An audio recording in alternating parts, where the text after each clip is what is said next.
Okay guys, so kettlebell swings. Variation on the hip hinge movement that centers around explosive action of the hip extensor muscles, so your glutes, hamstrings and so on. It's a fantastic exercise for not only building strength within the hip joint but also work capacity and overall conditioning. So you want to start with the kettlebell out in front of you, about a foot away. Initiate the hip hinge position, so sit your hips back as if you're closing a set of drawers behind you, and keeping your abs tight and your back nice and flat. You're just going to reach forward and grab the kettlebell. From here, just pull and pass the kettlebell underneath your hips and then rapidly drive upwards, pushing your hips forward. Now the main focus is the movement of the hip joint, not the movement of the kettlebell. So we tend to use the cue that your hips are pushing the kettlebell forward rather than lifting it up with your arms. It also doesn't matter too much how high the kettlebell goes. People often make the mistake of lifting it right above the heads. You're simply driving your hips forward, squeezing your glutes and pushing the kettlebell out in front of you. And then from here, pulling it back down underneath your hip joint, letting your hips sit back and returning back to the start position by driving your hips forward.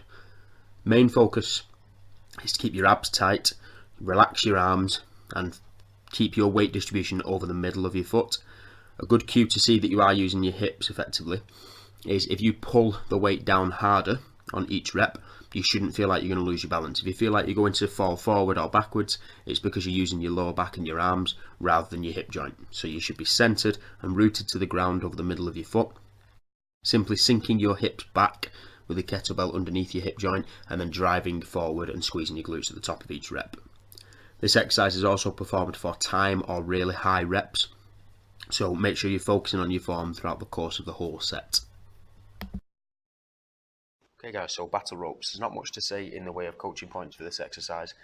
It's a great conditioning alternative to a lot of other movements, as you can push to a point of high metabolic stress without any undue stress or loading on the spine.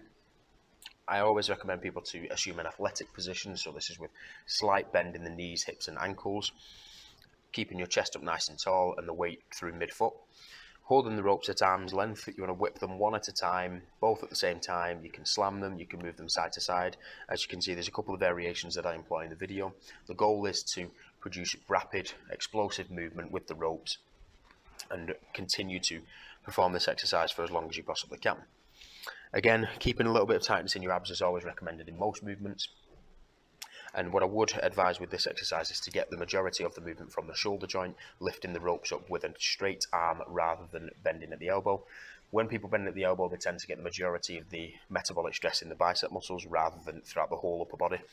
So continue to whip them one at a time, as shown in the video. Focus on lifting up and slamming down, and repeat for the desired amount of time.